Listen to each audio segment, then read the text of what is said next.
Okay, ready to go. So good morning to our colleagues in Puerto Rico and good afternoon in our colleagues in France. I'm Dr. Nathalie Montargo, the head of the Tourism Management Research Access in Excelia Business School, and I will be the moderator today. So it's a very great pleasure to have you here in the second research workshop in hospitality and tourism. Oops, sorry, my cat is just crossing, which is a result of the collaboration between Excelia Business School and University Ana G. Méndez in Puerto Rico. So our topic today, as Dr. Sosa said, which is very interesting, it's the value creation, which is highly interesting for all the stakeholders in the industry.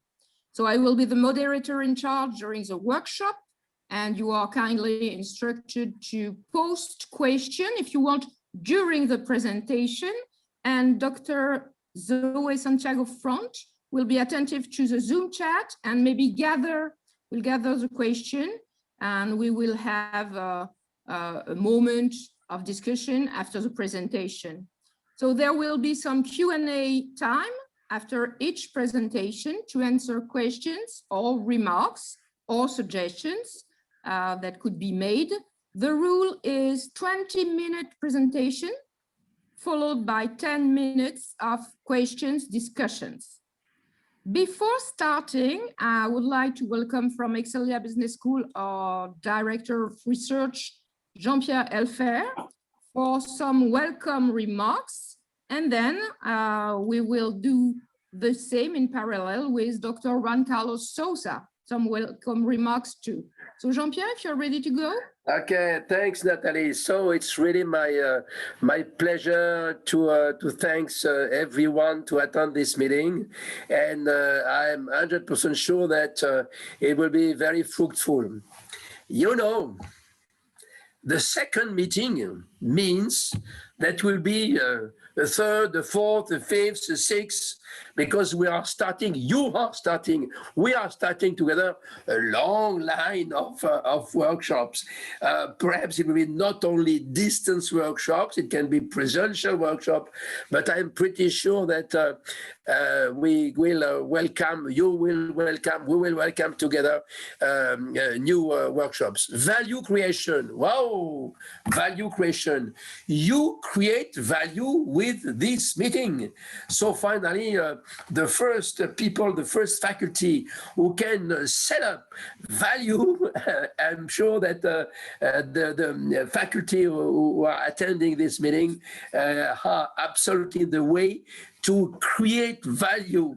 So thanks a lot to attend this meeting just before the weekend, and especially in Puerto Rico because you are at the end of Friday. It is at the middle of the afternoon. So finally, really, frankly, so thanks for your commitment in this cooperation, collaboration, and it's done for me. Very good. Thank you so much, Jean-Pierre. Dr. Juan Carlos Sosa, do you have some welcome remarks to formulate too? Sure, Natalie. I'm very happy to be here with you and the colleagues from Excelia Group, especially with these presentations under a common theme or topic that is very important to the hospitality industry, as is value co-creation. Co-creation is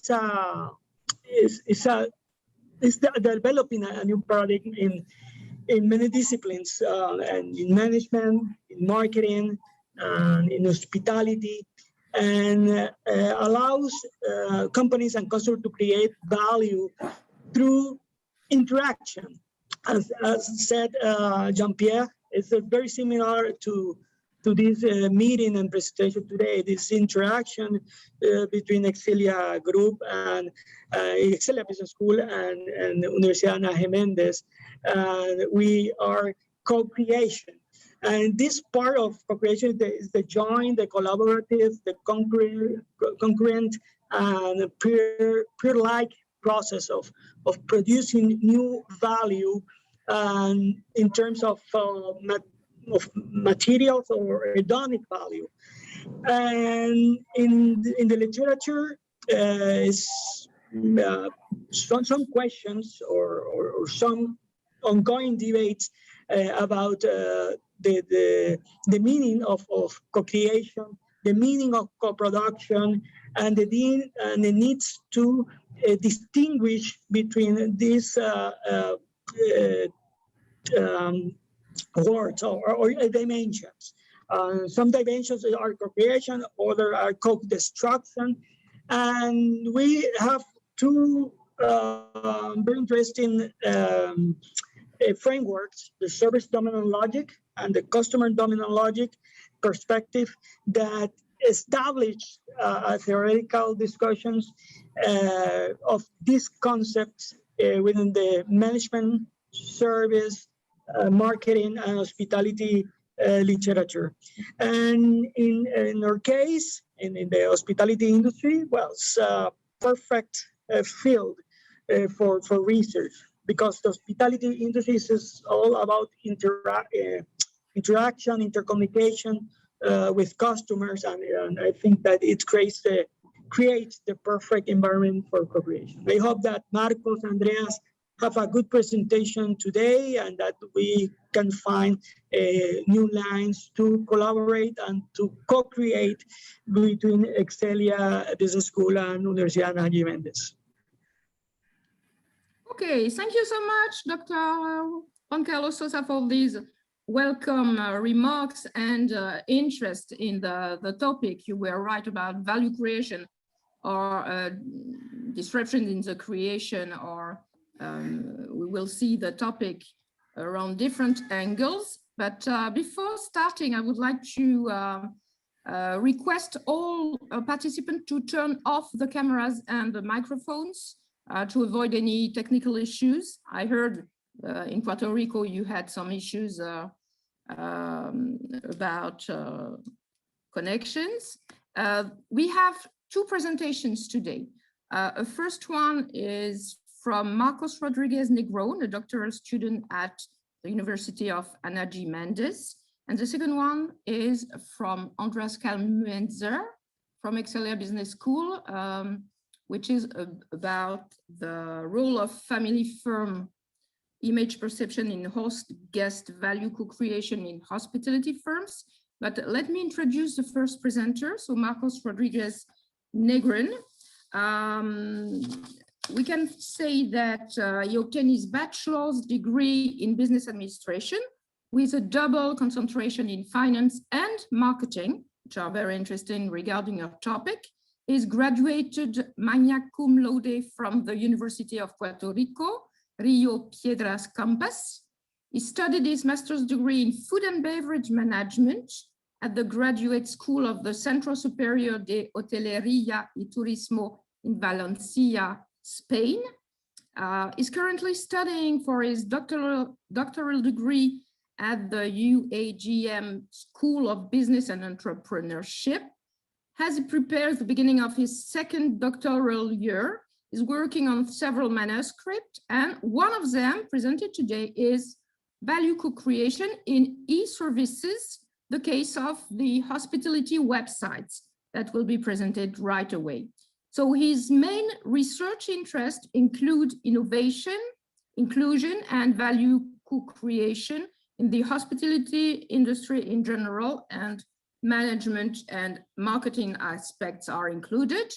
He has worked as adjunct professor in the UAGM Hospitality School and has been a consultant for the large and well-known hotel and restaurant chains in Central America, South America, and Caribbean regions. He currently leads a company specialized in insurance and retirement planning, and he aspires to become a distinguished professor and researcher in the hospitality industry. So we are really interested in hearing the presentation. And please, if you are ready, Marcos Rodríguez, we are just hearing with a lot of interest. You can just share your presentation. Thanks you. All right. Thank you very much. Can you hear me? Yeah, Correct. very good. Good. First of all, I would like to thank you, Excelia, and the Universidad Méndez for this amazing opportunity for me. Even if I'm still a student, it's an honor to be here right now. As mentioned before, this manuscript or paper is still under construction, so all suggestions and recommendations will be highly appreciated. So don't feel free to give us some feedback, okay?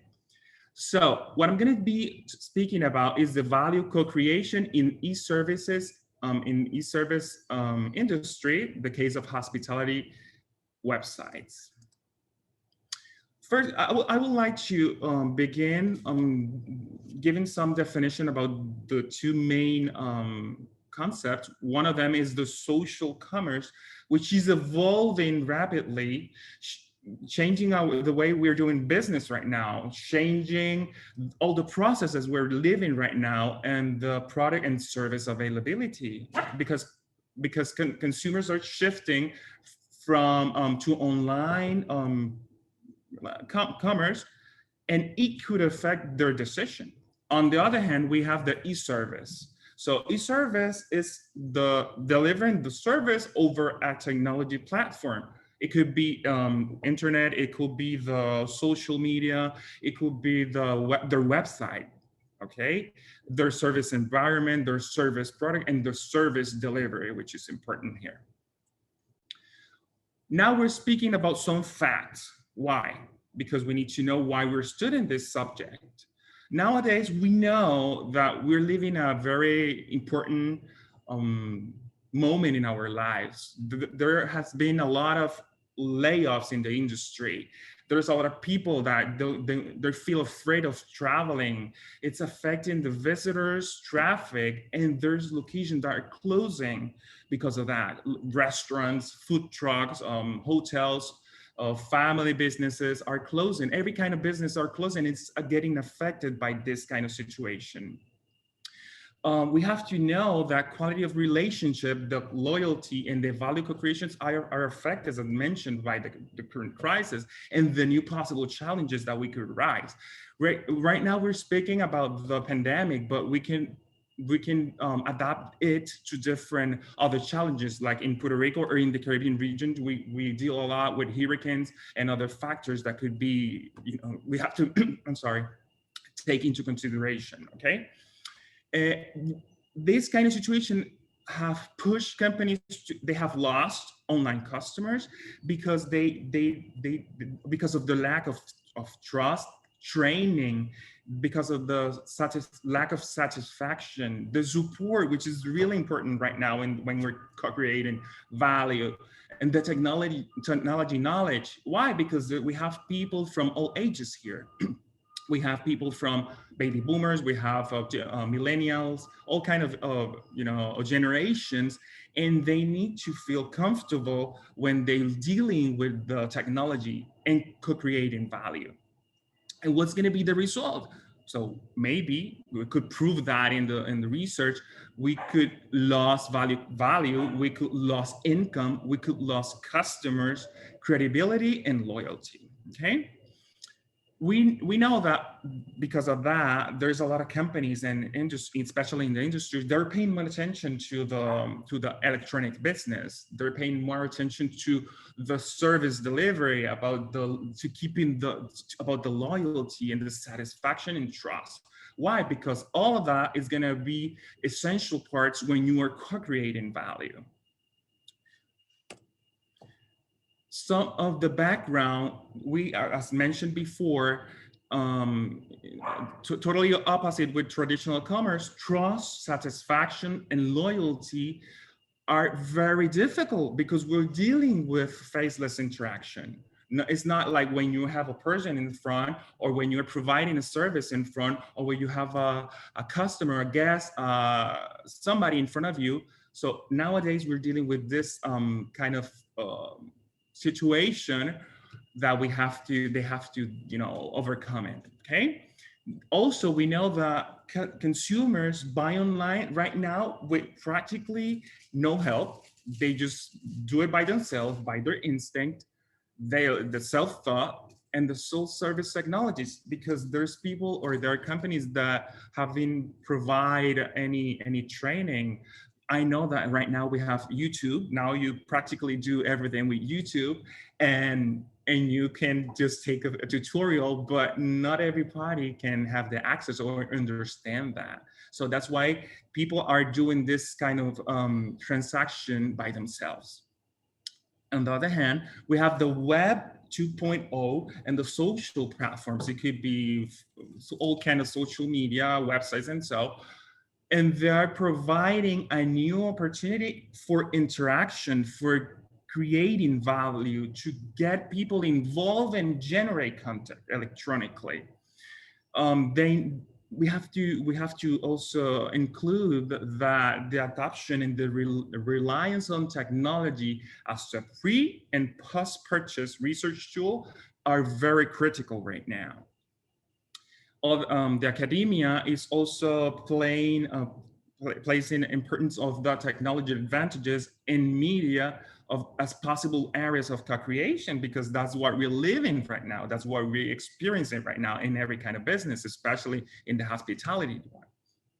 And few studies also have mentioned that it's going to be interesting to study the satisfaction, to study their point of view, to study their interaction. And that's why we are deciding to go ahead with this investigation.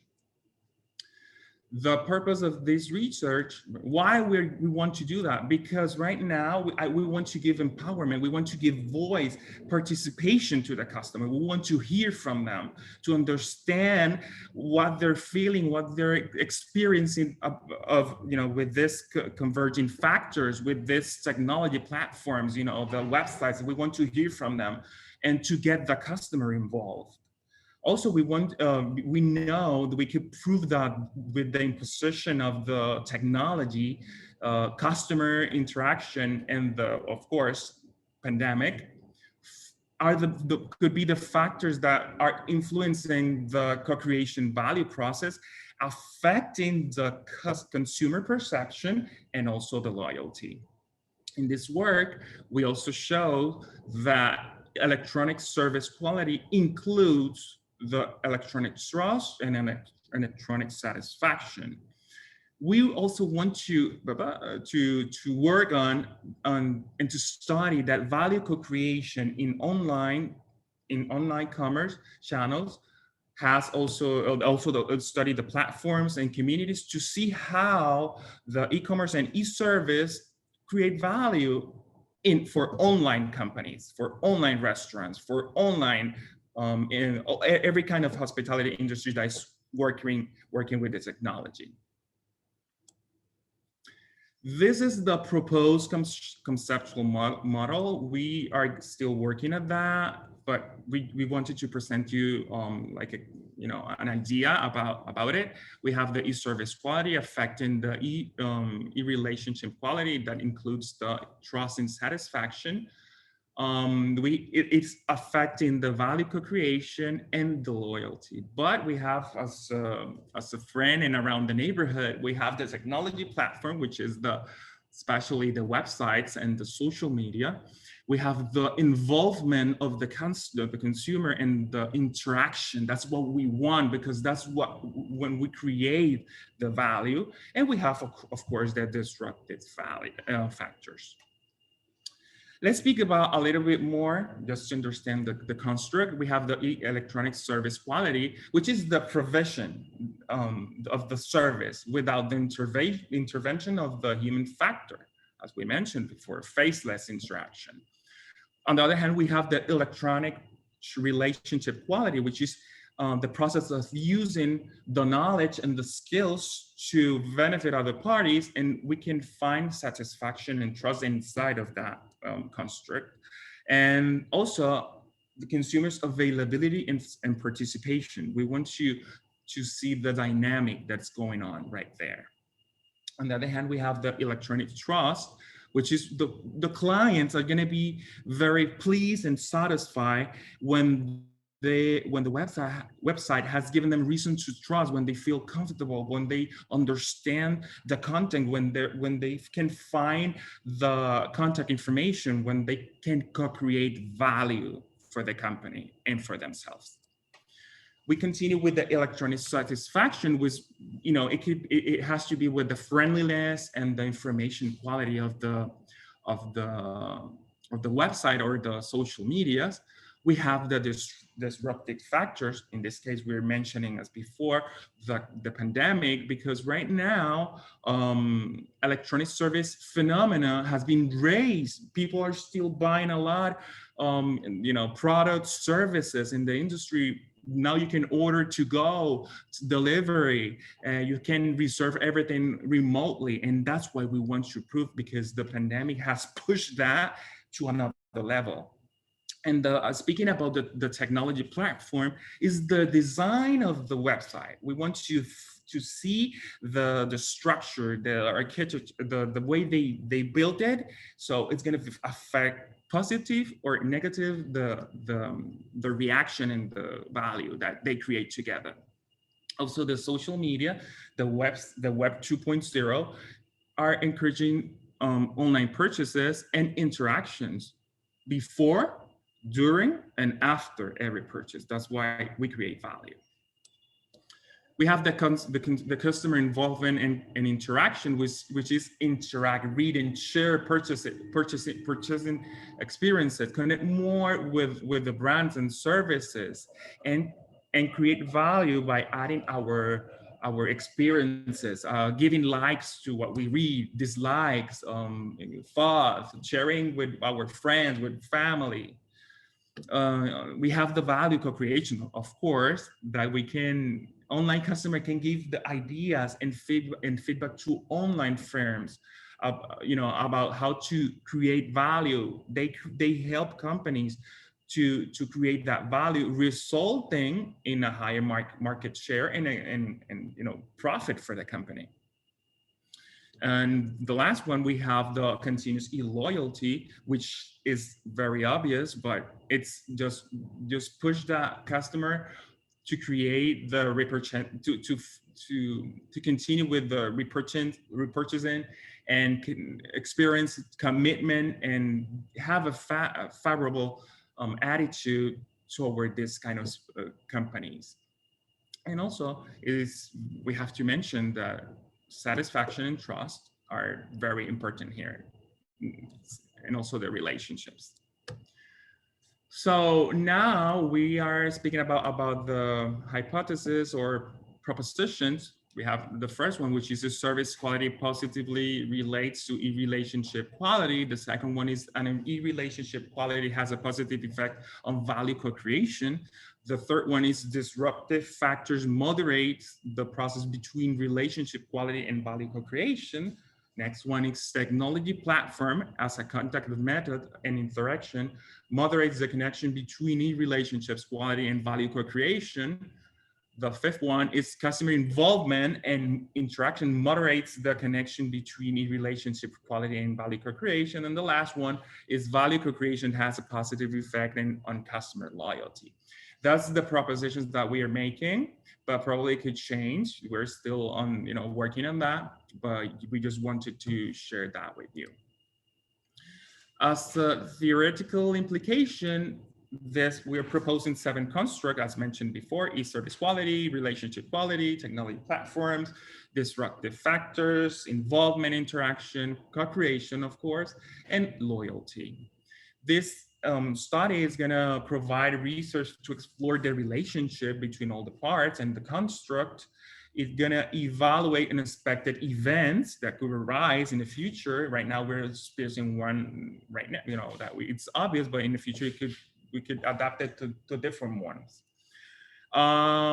This study also will need to be done maybe to regain consumer loyalty, because relationships have been affected by the challenges that we're living, and further research will be needed to understand their attitude and behavior. On the practical side, new forms of hospitality and service will mean in hygiene will have to be implemented without compromising the quality of the relationship. They have companies that need to provide training, because when they are implementing or giving something new or unfamiliar, with especially technology, they will have to do it in a hybrid way. They have to give a training. They have to have this interactive participation. Maybe they have to also modernize their service tactics, having a robust database with the customers, and implementing maybe new incentive programs or loyalty programs to keep the database and to keep the loyalty with the customer, and also to create value. As a summary, and it's not a conclusion, let's speak about summary. Now we know that technology is vital, it's critical for every kind of business, okay? This research provides the easiest way to understand its service, the e-service. It's going to be strategically used to create value. Service is value, okay? And that we know that the future of the commerce or in service will strongly depend on trust, and the face-to-face, pre-purchase, post-purchase, feedback, website, and social media technologies have changed to e-commerce and e-service right now. And nowadays, it's observed the technology, the imposition of the technology, their interaction, the consumer interaction, and the pandemic or the destructive factors could be the factors that are affecting the most the process of co-creation. Okay, and it could be could negatively affect loyalty, probably resulting in co-destruction or consumer infidelity of the population. Some of the future developments could be, in this process, we're still deciding what to do, but we're thinking about doing focal groups with customer to get insight, of course. Also do focal groups with hospitality business owners and managers. We want to do questionnaires and interviews. We want to maybe focus on one or two segments. Let's focus on only hotels, or let's focus only on restaurants, 4 stars or something, not to cover the industry at all. We want to explore maybe the value co-creation as a construct, because we have to see if it's co-creation or maybe it's co-destruction. And in a long-term goal, we would like to replicate this study in other countries, just to compare and see what we're doing correctly, what we're not doing correctly, and maybe to just modify what we're doing in order to keep the loyalty of our customer and to keep growing and be on Puerto Rico, be in the name of everybody internationally when they're speaking about the hospitality industry. So it will be all. Thank you very much for your time. We will appreciate your thoughts and your feedback, and thank you for your time.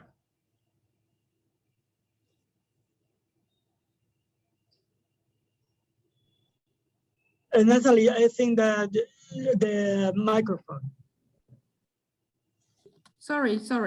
I was saying that I was thanking Marcos for this first great presentation.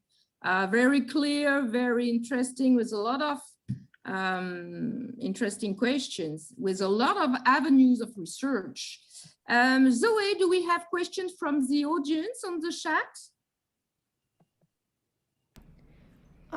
We have now just remarks, excellent research and presentation. Thank you for sharing.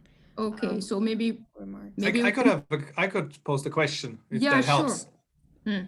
Well, it's of course I looked at it with the perspective of having done a little bit of research in that field, but I would mainly be interested in Marcos, you basically, which makes sense, opened up the whole range of methods, how you're going to address the topic, focus groups, interviews, questionnaires, kind of a validation of the construct, right construct, wrong construct, deconstruction, value co-creation. What fits best, would you say? Or what are you in fact pursuing? Do you have any time plan? How is the project going on? That's basically my question. Because like this, I mean, of course, you could argue probably for all the points, but in which direction are we rather going, or are you rather going? I would be interested in that. Thanks for the question. Right now, we're working on, as mentioned before, this research is still under construction, but we have so many ideas. Probably we want to do the questionnaires, as we mentioned. We want to do the focal groups because we want to get an insight from other parts, but we're still deciding what's the best way to do it. That's why we wanted to share this dynamic with you. And if you have any suggestion, we will take it into consideration, because we are planning to publish, or to have the document finished by the end of, let's say by September, let's say. But all the feedback is very welcome. Yeah, Marcos, I think it really depends on your approach, and second, on the availability of data. If you do not have any established scales available, well, then you need to go into developing scales, which is a very technical process. I hope you have someone who is super talented in statistics, because that's a hard job. And I believe there are constructs out there, and you can and you have these clear constructs and questionnaire possibilities to submit, I mean, then we're almost in the field of the recommendations that we would give to our master or doctoral students, and that is, do you have enough contacts that you can send out the questionnaires? From my understanding, you are from that field, so that sounds to me like a very doable perspective. On the other hand, addressing this issue, value creation versus value how do you call it? Deconstruction or destruction? I mean, that already, that already would be a super interesting paper, and that is probably most researchable through interviews, because that's an explorative study in nature, I believe. Thank you, Andreas. Thank you. That feedback is going to be very useful for us during this process. Yeah. I appreciate that. Okay. Joelle, we also have a question from Joelle. Yeah. Thank you, Zoe. Sorry. Joelle, your mic is turned off.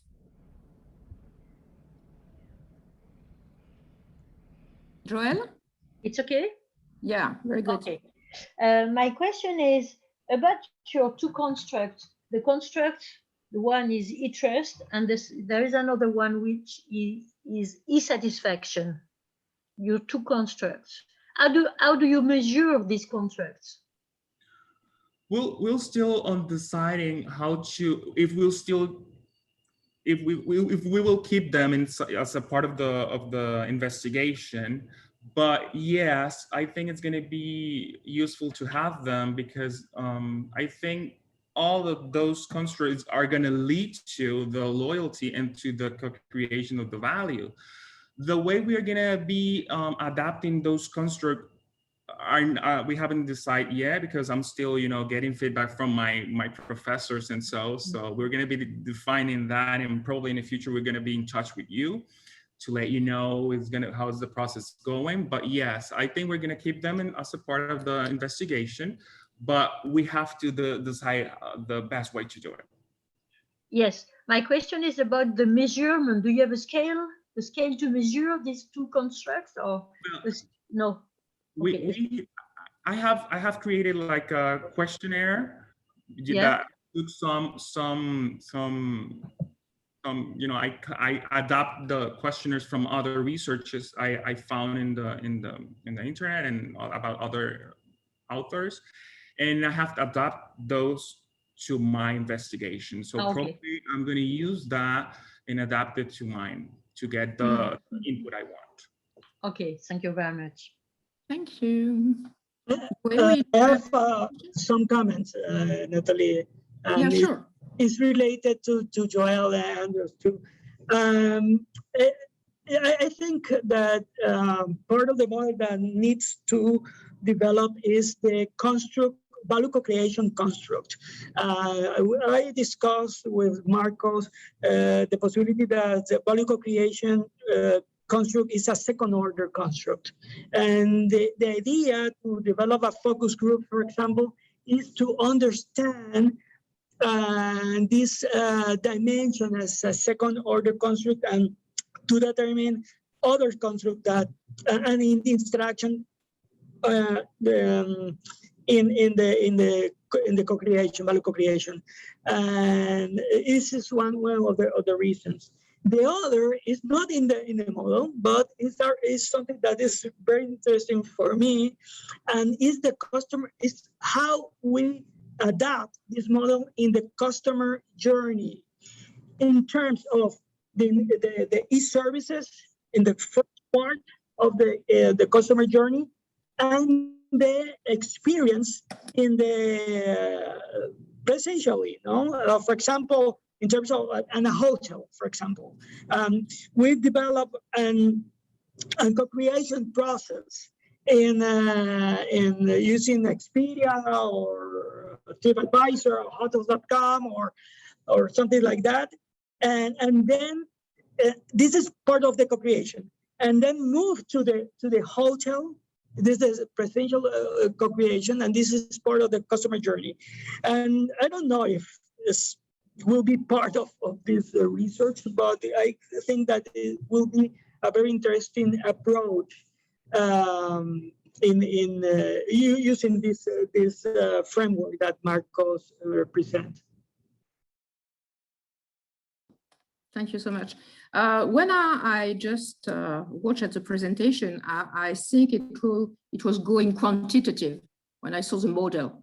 And when I saw the operationalization, it was more qualitative with focus group, face-to-face interviews. So maybe the first step necessary is qualitative, to know more about several questions, because we have nothing is certain in terms of value creation in this context. So maybe we have a lot of questions like how do firms manage the dislikes regarding the products, how customers are encouraged to generate content, maybe could artificial intelligence interfere or enhance the value co-creation, or maybe we were talking about website design. If you are asking questions to different customers and they are talking of different websites, maybe you have to narrow down something to be sure we are talking about the same thing all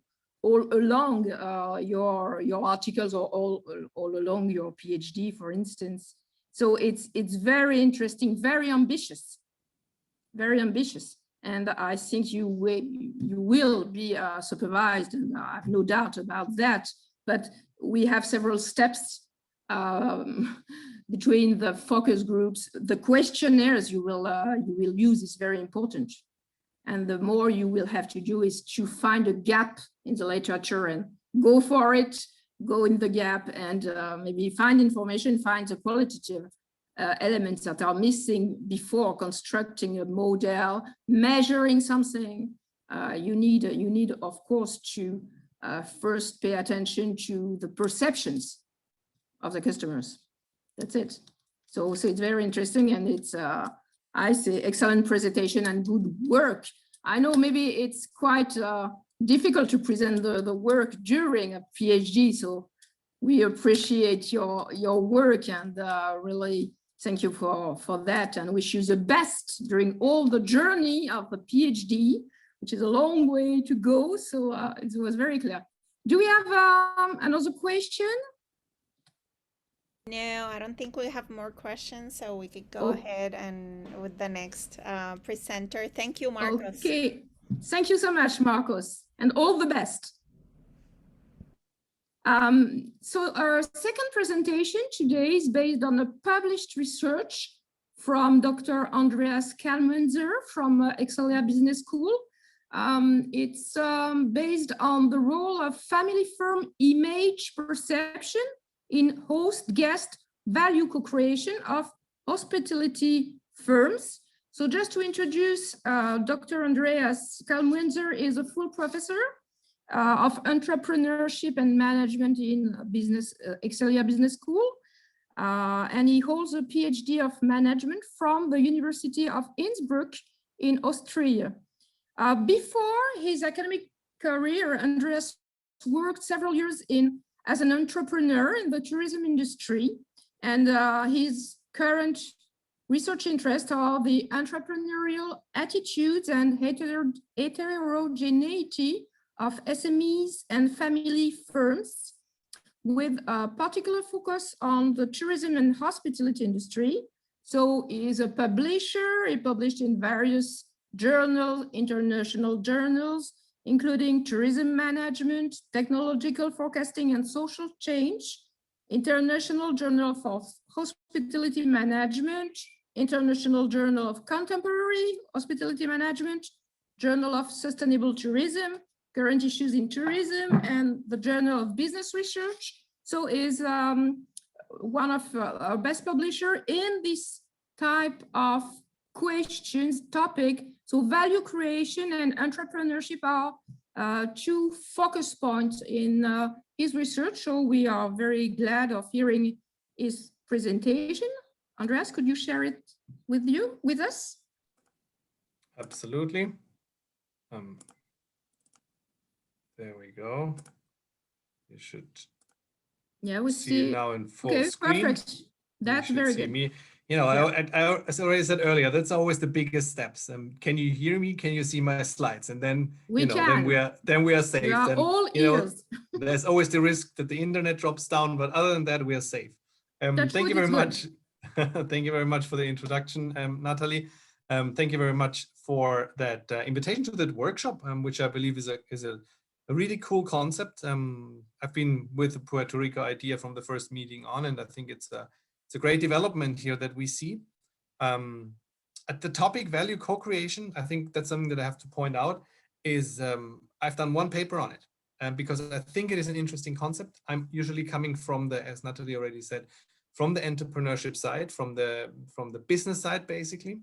But I've always thought, particularly in tourism, if you think about, the classic ski resort, or I'm trying to find a Puerto Rican comparison here, the beach hotel, where in the winter, the hotel is not only offering a room to the guests, but also ski guiding, or in your case, in Puerto Rico case, it would probably be surf guiding. And my perspective was, hey, how can these firms, that's why the image is also in the title of the actual publication, how can they create an image that attracts guests, that attracts them to co-create value with them? The background was actually one that I didn't find in the academic field, but it was one, as you heard, I was an entrepreneur in tourism for several years. And during those years, I think quite an interesting business model. I also worked as a ski instructor to have a safe income and to, get new customers basically from my business. And I felt that me, in that case, as a representative of the local ski school, together with a guest, we jointly created value. I could have done the greatest work in the world. If this student wasn't interested, how could I succeed? I mean, we all know that from academia. If the students don't join you on your journey to excel, well, it can't be only you that creates the value. So it has to be this co-creation that we see, as I just also said, that we see in all kinds of services nowadays, that we particularly see in the hospitality industry, because it's a service business, service-intense business. So that's where value is created. That was the overall idea for this paper. The second perspective, as you've also heard, is family business angle or family business perspective. I'm interested in that kind of business because it's a soft business. It is a business that definitely also runs with facts and finances and things like that, absolutely. But it's on a somewhat more human, somewhat more social side. At least that's what we do, and that's something that we, for example, see in Europe. I've seen it in the US as well, and that is used for marketing very much those days. That's why I'm also welcoming the people from marketing here. I'm not an expert, but I believe there might be inspirations for you for a marketing side. If I go to the supermarket here, I increasingly see, let's say on a pack of carrots, I see the the brand, and I see a picture of the family business that actually produced those carrots. That wasn't the case just 5 or 10 years ago. So that's a new trend that we see, that that family firms present themselves as family firms, creating trust, creating, you know, somewhat of a relationship to the customer that invites them to buy their products, or like it is in the hospitality and tourism industry, that to join the service, to take the service, to buy the service, and profit from this positive family firm image. So if you want to check out the paper, it has been published indeed, like Natalie also said, in Current Issues in Tourism. The simple topic is value co-creation in hospitality family firms. The official title, as you know, for the journals, we always try to create something special, something that sounds impressive yet understandable. The role of a family firm image perception, host guest value co-creation of hospitality firms. I have the full set, of course, naturally built on the paper.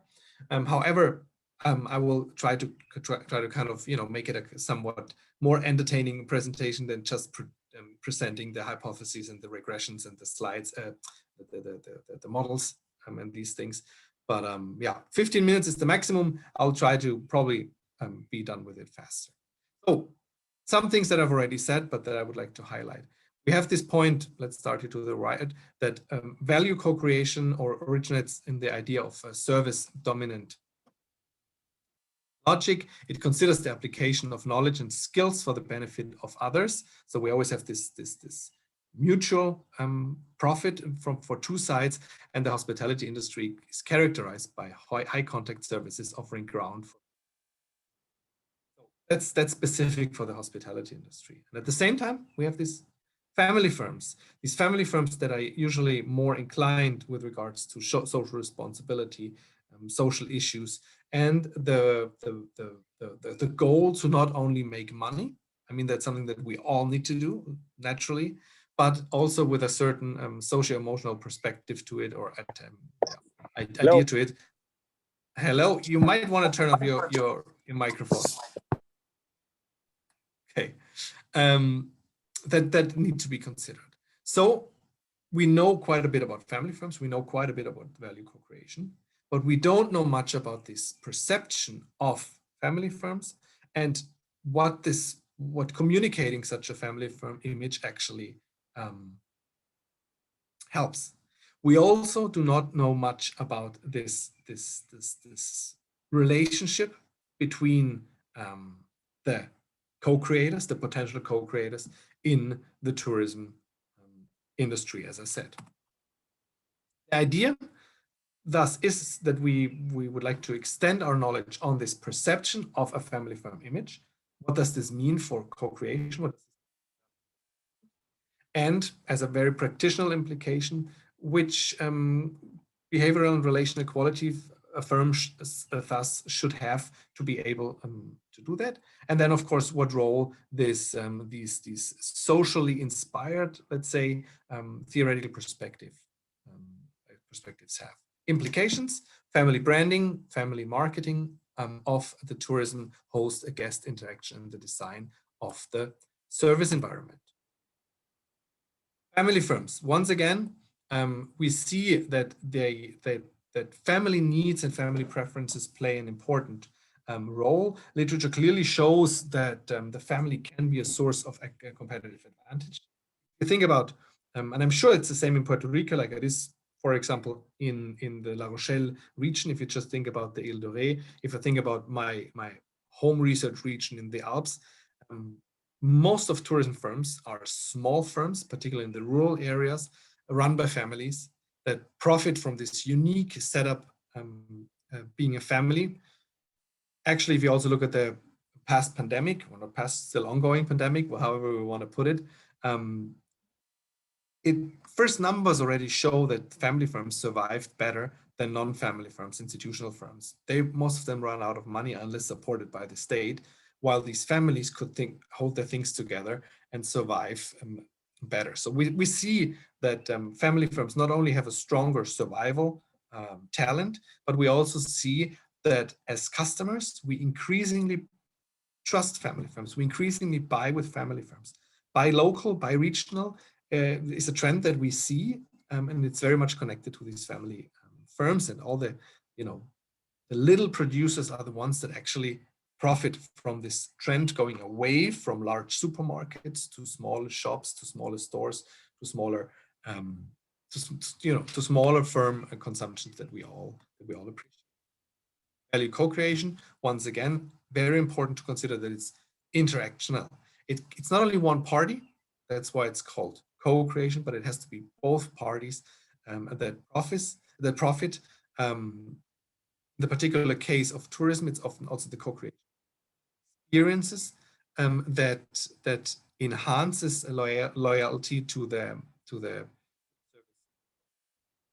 We've identified several factors that lead to co-creation potentially, especially with regards to family firms.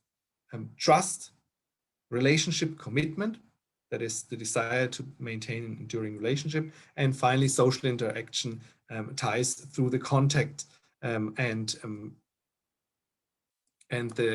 sharing the values with the customers. So our hypothesis, without going to them in technical detail in the research, we're saying that the more trust there is between two parties, more co-creation will more likely happen. I think that's relationship commitment has a positive effect on co-creation. If you think about, maintaining a relationship, building it for a long run, that's also positive for social interaction ties, for example, through this connection as repeated exchange and combination, also hypothesized to be positively related. And last, the family firm aspect that strengthens. If there's a family business involved, we expect it to be higher trust, higher relationship commitment. We expect a stronger social interaction. Visually showing you how the model looked like, and then always, the exciting part: did it work? Did it not work out? What did we do? First of all, we conducted this questionnaire in the Salzburg region of Austria. It's already a couple of years ago, but as you know, it takes a while to publish papers like that. Sample size in the end were 333 tourists that evaluated this feeling that they've had with their host, with their hotel. Is it a family firm? Yes, no. And which perception did they have on these different scales? We worked with existing scales and 7-point Likert scales, followed all the aspects of reliability, validity, etc., and did all the tests to make sure that our data fit. And luckily, and that's probably, how it is, that's probably why we also published, it worked out quite well. 2 out of the 3 direct effects worked, and the moderating effect with regards to one on a highly significant level and one on an acceptable level. These are the information, these are the numbers where you can see that. So particularly with regards to relationship commitment and social interaction ties, we saw this direct effect. Interestingly, we did not see that with the trust. So what does that mean? H1 not supported, something that we expected. We consider that trust as a relationship equality increases the likelihood to open up to another party, to foster customers' commitment, but it can and to result in a change of behavior, but it apparently does not lead to higher interpretation.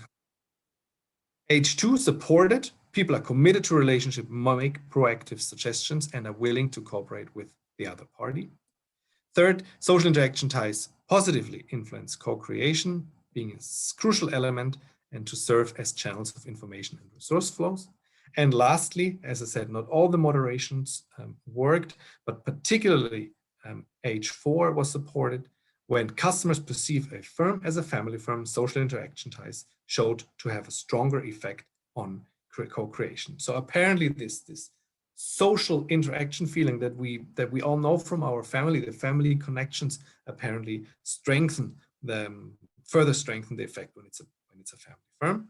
Through direct communication, which is often present in family firms, customers have the opportunity to know each other and able to share information and enhance co-creation. This knowing each other, I mean, just think about regular guests, think about people that you've known over many years, let's say where you spend your summer holidays at. That's something that I believe we can all connect.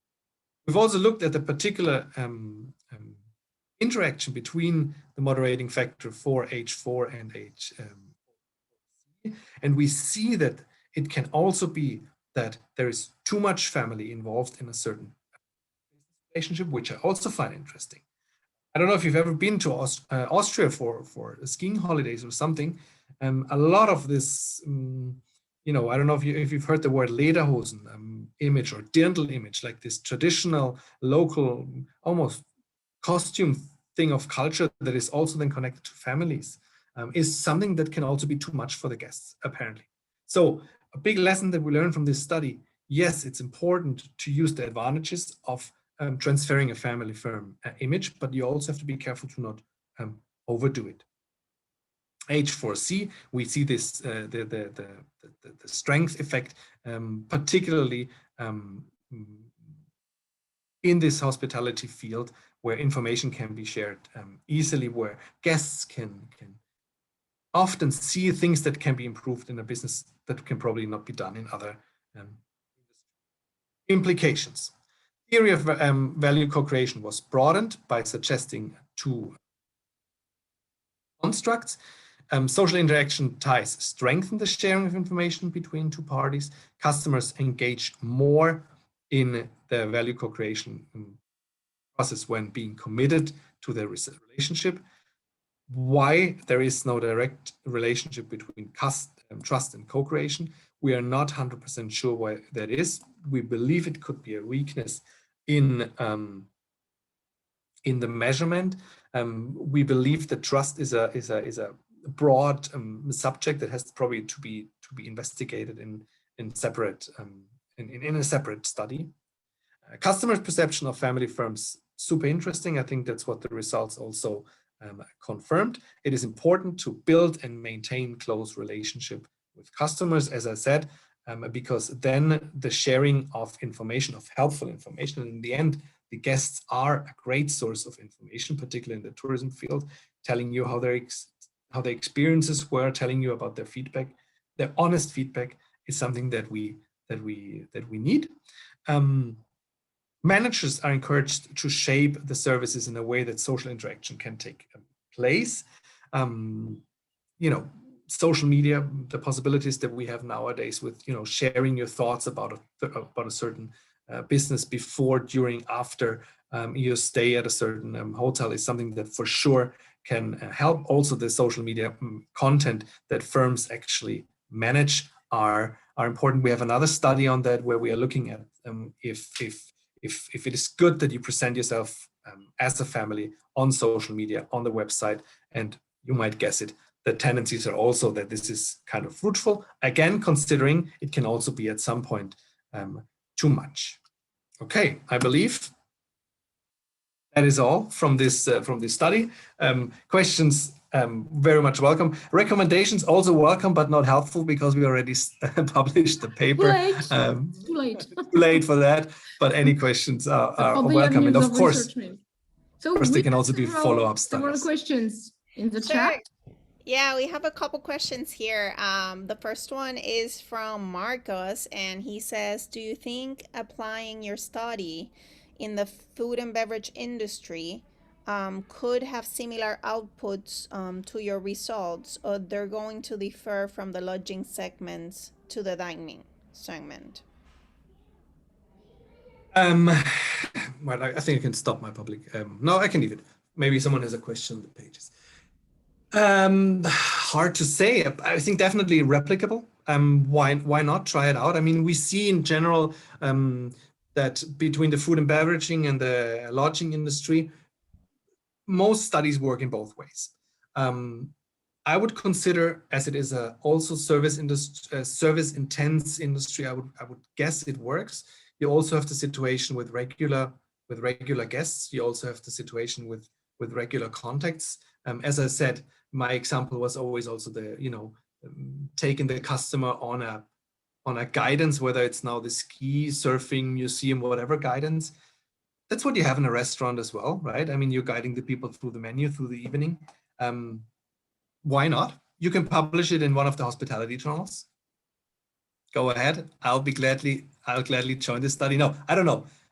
But why not? I mean, the question is, does it add more value? That's like, value with regards to, does it add another contribution? Or if it's too marginal, that would be my first guess. Maybe it's too close to each other. Or maybe a larger question is, could we generalize the result to other industries, not just in hospitality or surely not. I mean, I think that's something that we can definitely, I mean, that would have to be replicated. Because host guests, I mean, that's something that we all know from tourism, whether we are now tourists or whether we're working in tourism or researching in tourism. I mean, that is something that is unique. That is almost as unique as the family character to the family business. This close relationship between customer and guest, we rarely see in other industries. So that would have to be replicated. So I'm not saying that it's not there. Yeah, definitely. Definitely. Avenues of research to come. I saw from Zoe, you just mentioned a question to the audience. Do you think the culture construct could change the results? The results, I think, I'm not sure, Andreas, but here in Puerto Rico, or at least my perception, I don't really trust more a family business because it's a family business unless I actually know the family. So it would be interesting to see how culture could actually change the results. Definitely. That's I would fully agree. I mean, we see an overall trend. We're seeing it in Europe. I would now call it Europe, not just the countries, because that's an overall trend that regional consumption, trust into family firms as crisis resilient firms that stay around, unlike international investors, that we definitely see this trust growing. As I said, you wouldn't have seen it in the supermarket on any product 5 or 10 years ago. Now you see it on, I would say, each third or fourth or fifth product. I'm of course checking, but I'm always taking picture. My selection is already more than 100 pictures. I'm big because that's something that we definitely see. And I've seen it in the United States. As you know, I have family in California, and I remember this slogan I think it was on a pack of crackers or something, from our family to yours, which I found really interesting. Like a family business that kind of had this slogan. So I definitely saw it also in the US. I'm wondering whether this, depends on how should I say, on the advancement of economies. I wonder if it's a culture factor where people naturally have more trust or less trust. I mean, I can say, for example, for Germany, I mean, it's a super technical country, but people search for this human factor. They search for this trust relationship factor. So definitely a cross-cultural perspective would be interesting. And, also time perspective. I would think that if we're talking 5 years, we might already, fully agree on the topic. Well, right now, we're not 100% sure. And it's definitely industry specific, definitely. Okay. It would be interesting to maybe replicate it, like absolutely.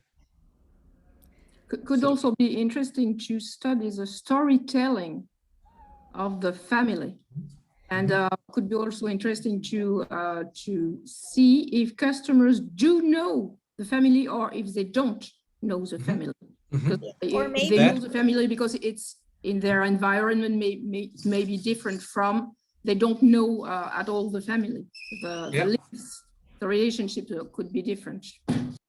It definitely, I've seen it too in here, how they use, the family and I don't know, homemade or whatnot, the concepts Good for point. marketing, but like to what extent that picture in the package really makes a difference in terms of decision making for the buyer, that's Absolutely. I mean, overall our results and those of colleagues in the field that are 100% family business oriented say that it actually makes a difference, not only from the marketing side but also from the quality side.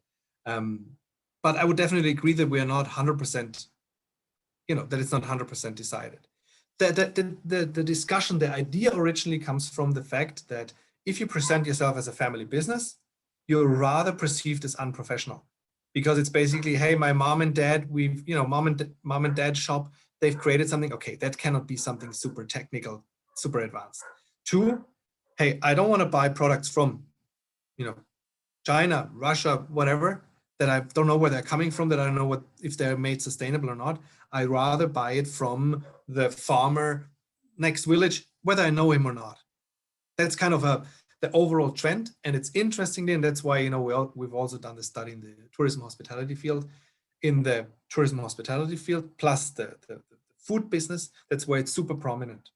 But if you think, for example, right now about technical IT industry, etc., there probably we would definitely not have this this family firm image, this family firm promotion as present as we see it here. So yeah, definitely a study that is at the moment sector specific, context specific, sample specific. But I mean, that's what we do in tourism, right? We do a very focused study segment. Just for precision, and as we have had the first presentation with Marcos, it was purely a quantitative research, but did you conduct some qualitative research first in the first place? Did you interview people, or did you get straight on the quantitative method because you had an instrument or a valid instrument, or was it a mixed method? Yeah, as the colleagues maybe that are here from marketing know, there is a fairly strong study focus at the University of Innsbruck around Ursula Scholl-Grissemann and I forgot the second name. Whatever, Ursula Scholl-Grissemann. She's a colleague of mine, and she told me about that they actually validated one of the constructs, and she said, hey, it would be super interesting to do that in tourism. She was busy. I've had a PhD student who was interested in doing something about that, and that's where we went ahead. So they basically validated the co-creation construct before us. We looked at the constructs from the family business literature that we've identified, that we could see. And so in that case, we went ahead. But I would definitely also seeing, and that's probably a good connection to Marcos' study, I didn't have in mind that actually co-creation and co-destruction, I think how you call it, is so close related. I wasn't thinking about that. We built on the literature of co-creation, but I would definitely say that probably we can even reconsider the question of, hey, what is co-creation in the tourism industry actually? So we could go one step back, but we didn't. Yeah. Mm-hmm. Okay, very good. So another path for future research. Andrew, I have a question or comment. I think that in relationship quality, that trust is an important construct. And in some cases, trust as a construct have difficulties in terms of if the relationship is an ongoing based relationship or an initial relationship. It's basically the same with satisfaction. For example, if we have a business first time, the satisfaction is more economic satisfaction, and then we move from economic satisfaction to non-economic satisfaction because it's an ongoing base. And I think that could be a possible answer about that. Also, ad hoc focus group, and to discuss the result with your sample and to understand why not. Why, yeah. The other is a comment. Value co-creation, and I remember two interesting papers. One is from G. He published in the Journal of Business Research about the new scale of value co-creation as a second-order construct, and Kumar in the Journal of Marketing Science. I think 3 or 4 years ago, and also established the difficulty of value creation as a construct with 5 items or 7 items. And they established different dimensions. And I don't know if you consider for future to develop creation as a second order, because it's the same issue with Marcos. When we discussed about the framework, at least for me, it's very difficult to establish a relationship with a concept that is very difficult to operationalize. Absolutely, a definitional issue. Definitely, I would agree. Not set in stone. Again, we used one that I don't remember exactly in which marketing journal they published it, but it was a pretty good one. And so we went ahead and took this as for granted. But I remember that I've been on a research visit in Australia and in Brisbane, and there people were already questioning which of these constructs for co-creation and what it actually truly means might differ. And again, if you think about the tourism context, is this truly co-creation? If a host and a guest do something together, that's why we also often call it experience exchange, or the co-creation of experiences, to make it more clear, instead of co-creating a certain product, for example, together. So to be honest, that's why probably I also did not go further after we managed this publication in this direction, because it looks to me almost like a field that I don't know enough of. It's a marketing branding specific topic that probably requires further specification. And if we can do it in tourism, if Marcos can do it in tourism, I think that would be fantastic. Okay, thank you so much. Any further question from the audience? No, we No, it was clear. Questions. Thank you, Andreas. That was a wonderful. Thanks a lot. Thank you, guys. Andreas. Thank you. It was a pleasure. So I want to thank you all for joining to the workshop dealing with this very ambitious topic, value creation. Thanks a lot to UAGM, Dr. Sosa and Dr. Zoe Font, who contributed to this event. Here is the time for the closing remarks. We will have a third workshop during the next first semester 2021. 2022. We will keep you posted about the new topic and the date, and we will mail you information about this probably at the beginning of the semester. Just wanted to thank you all. I think the presenters could share their presentation if they agree, could be helping, because I saw a lot of enthusiasm during the presentation. Could be great to have also the text.